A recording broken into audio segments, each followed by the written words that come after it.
Welcome to Underground TV. This is episode 2. I'm Becca. And I'm Chance, stepping in for Nathan, who unfortunately could not be with us tonight. And first up is the news. In national news, a deadly stampede in Saudi Arabia killed over 700 last month and injured 900 others during the Hajj, or pilgrimage to Mecca. During this journey, Muslims must complete a series of various tasks, and they only have 5 days to do so. In the rush to complete each of these tasks, a stampede ensued, killing and injuring the pilgrims as well as many civilians. While hundreds of pilgrims have been killed during the ceremony in years past, the September stampede is the worst stampede seen since 1990. The supermoon appeared in the sky last month, leaving the whole world in awe, but also questioning, what is a supermoon? The term supermoon was coined over 30 years ago to describe when the moon is either full or new and is in its closest elliptical orbit to Earth. This results in the giant image of the moon we see, and happens multiple times a year. The supermoon on September 27th was rather special though, because not only was it a supermoon, but it was also a full lunar eclipse and a blood moon. Plus, it was extremely photogenic. In national news, Pope Francis, the spiritual leader of 1.2 billion Catholics, was the first standing pope to address Congress. His focal points included defense of immigration, endorsement of environmental legislation, condemning the arms trade, and a plea to end capital punishment. He also highlighted the defense of religious liberty, the value of a traditional family, and the sanctity of life at every stage. John Boehner can be spotted wiping away tears as the Pope spoke.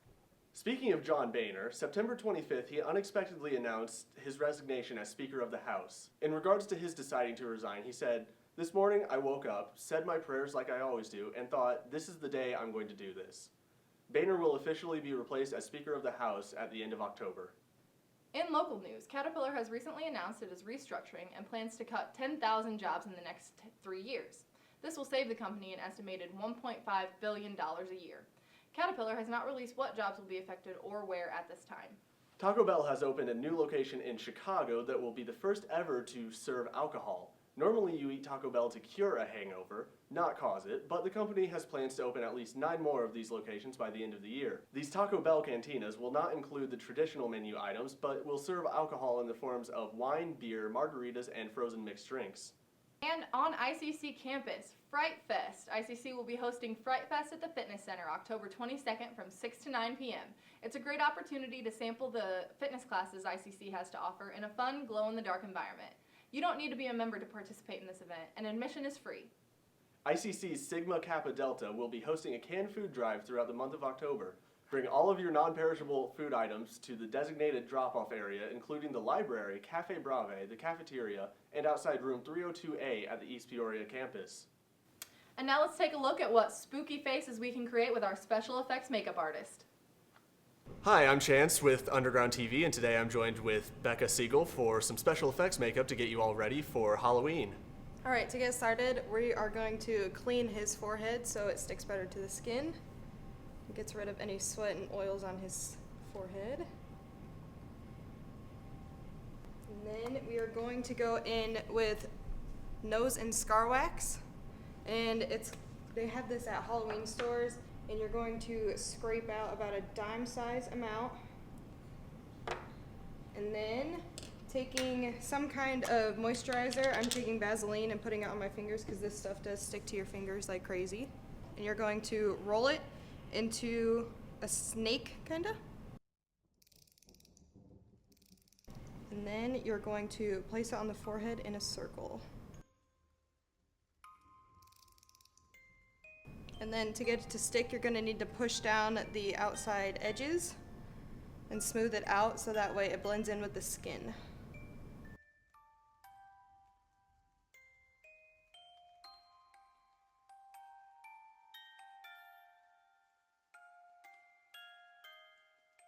And then if you need help blending it, you can just go back in with more Vaseline or lotion or whatever and smooth it out even more on the skin. Then we are going to go back in with our spatula and peel up these edges on the inside to make it lifted, look like lifted skin more.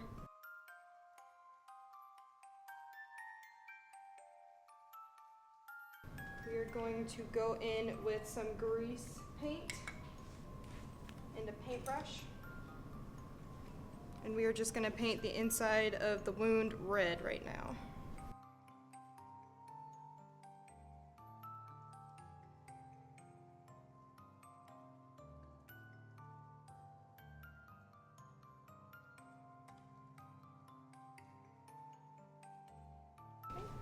then going in with a darker red or a black, we're going to shade the outside, well, the inside of the wound, but the outer edges to show depth.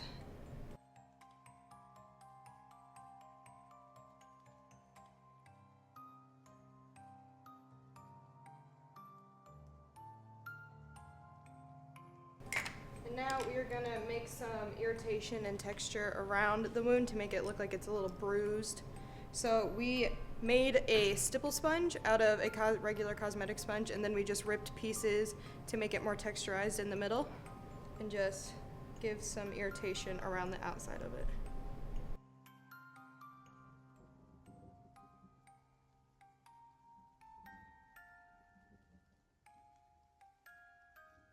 And then we're gonna go in with some yellow to give it more of a bruised look.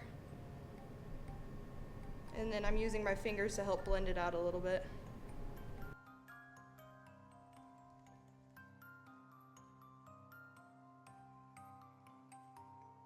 And then we're gonna go in with just a little bit of purple to get more of a bruised look.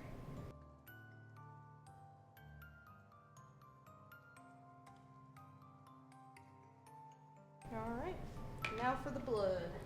Hopefully you brought your own. Yeah, Okay, this is my own blood. got it. Well, I mean, just as long as you don't need mine. And then we're just gonna put this all around the inside of the wound.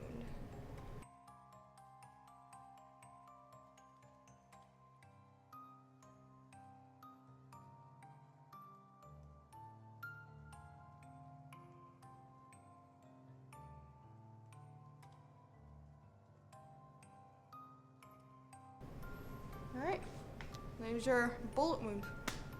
So thank you again for joining us. This has been Underground TV. I'm Chance. I'm Becca Siegel. And have a happy Halloween, everybody. And now let's take a look at this week's new and emerging artist.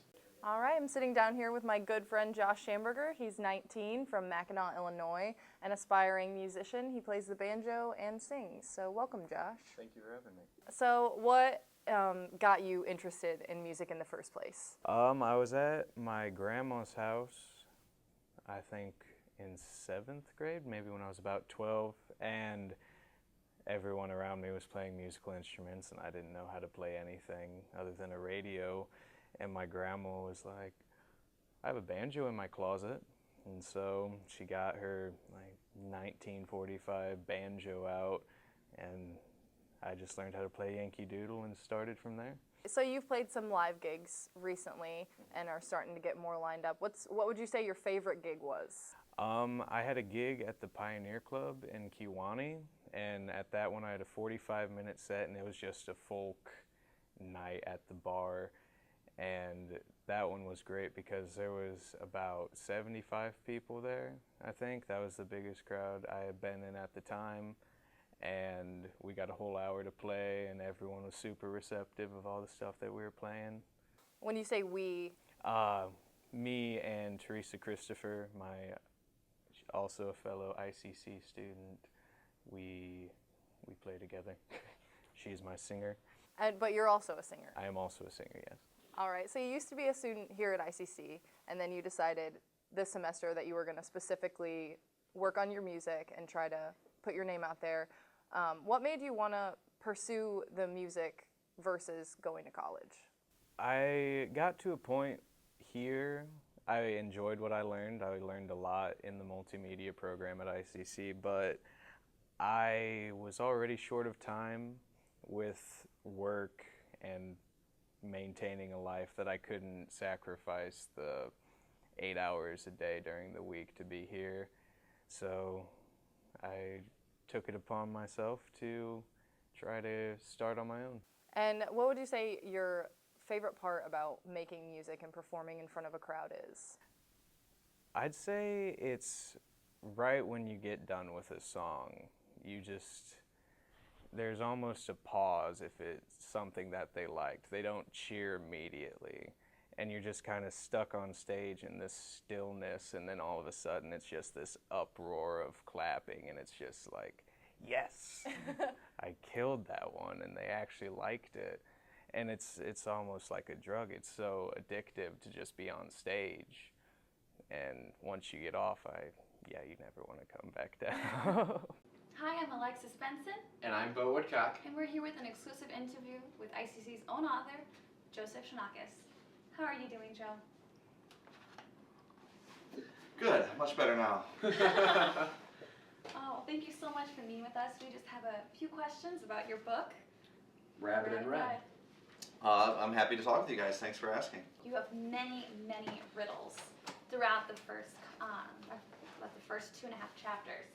How did you come up with these different riddles? So, like the very first one, I think our first riddle is follow the rabbit in red to the masquerade.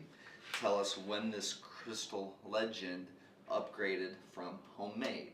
The idea was, so the subtitle of Rabbit in Red, this is the first book in a trilogy, maybe more, but definitely at least 3 books. And the subtitle will be Follow the Rabbit. So there is no literal rabbit in the story. There is no rabbit killer. No rabbits get harmed. Nothing like that. But I like the idea. Obviously follow the rabbit hole. Huge allusions in literature, and so I'm playing with those ideas a lot in the story too. And so these kids, the teens who are entering the story, follow the rabbit.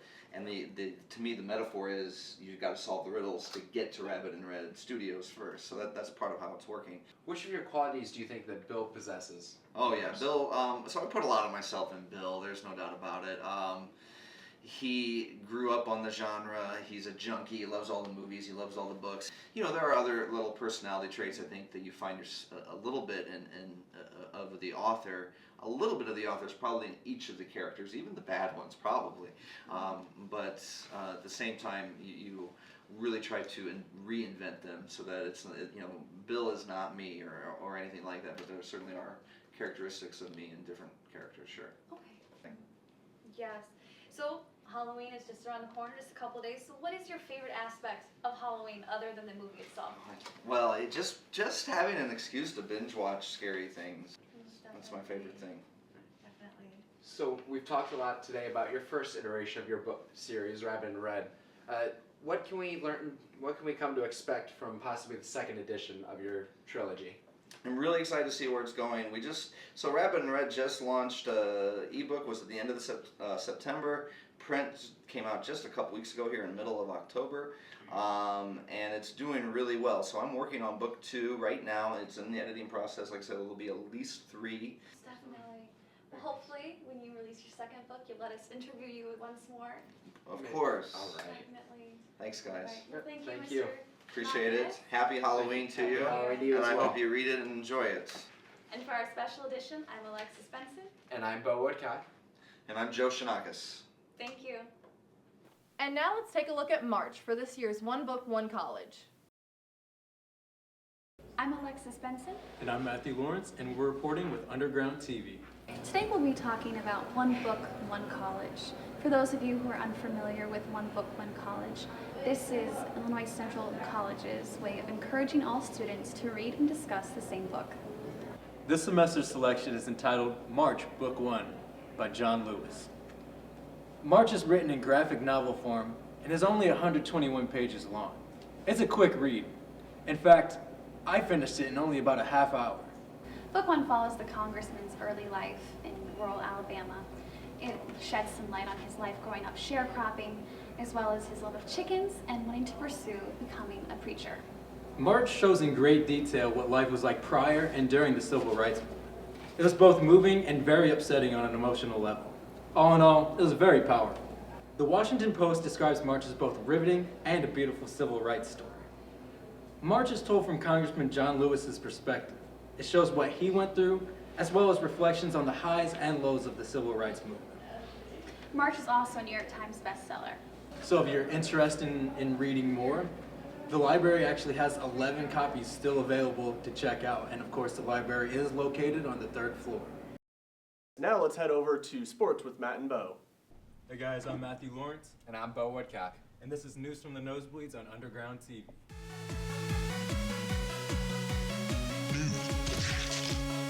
From the nosebleeds. What's happening in the baseball world? Well, baseball world, the playoffs have been heating up for a while. We all know about the Cubs making it back to the playoffs for the first time in quite a while. and they went on a really good run this season. They took out the Pirates in the NL wildcard game. Jake Arrieta pitching a fantastic game like he tends to do. Beat them pretty handily in the wildcard game. And then they went on to face the Cardinals in a tough series. The Cardinals got the first game there, but then the Cubs really stepped it up with their offense in the next 3 games. Cardinals even got to Arrieta in Game 3, but the Cubs offense was able to respond quite well in that series, and they got a 3-1 victory there. Unfortunately, they got to the NLCS, and they got kind of unceremoniously dumped by the Mets. They got swept 4-0. Arrieta struggled once again in the playoffs, which was surprising to a lot of people. But this time, the Cubs offense wasn't able to pick up for them. The offense and the pitching that had been so great for them throughout the season, and especially against the Cardinals, really didn't come together at the end. So now we're left in the World Series with the Mets and the Royals battling for the World Series. I believe Game 2 would have been on Wednesday night. The Royals currently hold a 1-0 lead as we report. All right, so that's it so far for news from the Nosebleeds. If you tune in next episode, we'll be talking more about the NBA season and NHL. The NHL. Of course, NHL. Yep. And now let's take a look at your man on the street, Vic. Man on the Street with ICC Underground News. You should want a bad bitch like this. Drop it low and pick it up just like this. Yeah. You should want a bad bitch like this. Drop it low. Tell me, what is your name, sir? I'm Roberto. Nice to meet you, Roberto. You ready to answer some questions? I guess. Alrighty. So, I need to think of some questions. She said, I heard you want chance, fancy, don't let me down. She said, And what are you going as for Halloween? The strong silent type. I like it. You're the first person I've interviewed today. All right. Would you like to answer some questions about the holiday? No, I refuse. You got any plans for Halloween? Absolutely none. Alrighty, that's still better than not. I'm actually going to go marathon horror movies and go to Chicago. No. Yes. Care to elaborate? Anyone want to be interviewed? Who wants to be interviewed? No? No? That was way too much energy for this early in the day. It's 11! It's noon! Give me a second. Yes. Do you have any plans for Halloween? Yeah, I have some plans. I'm having a party. You're all invited. All of us? All right, it looks like all of ICC is invited to Roberto's party. Be there, be square. You could always go to Roberto's party. He invited everyone at ICC. You guys might want to do that. I don't like Roberto. I don't know. I'm going to a Halloween party. Roberto's? You going to Roberto's Halloween party? No. Oh, he's going to be a little upset. And what are your plans for Halloween? Such a lovely couple. I'm gonna go hang out. It's my birthday. Oh, happy birthday. Happy birthday. We have a Halloween birthday, people. Everyone, happy birthday at home. We'll put it up on the screen, I'm sure. Alrighty, question number 2. You dressing up as anything for Halloween or just dressing up as a birthday boy? Me. And I don't have to ask you what you're going as for Halloween, but could you just emphasize it? Batman. Yeah, I'm gonna be a sexy cat. My own sad self. A Lego. Ooh, that's going to be fun. Crying as a Lego. I like it. Now, what's your favorite part about autumn? Any favorite things? I like pumpkin spice lattes. Presents. The fact that my life isn't permanent. Candy. Do you guys not want to be interviewed for TV? You're being assault. I like my coffee like I like my pumpkins.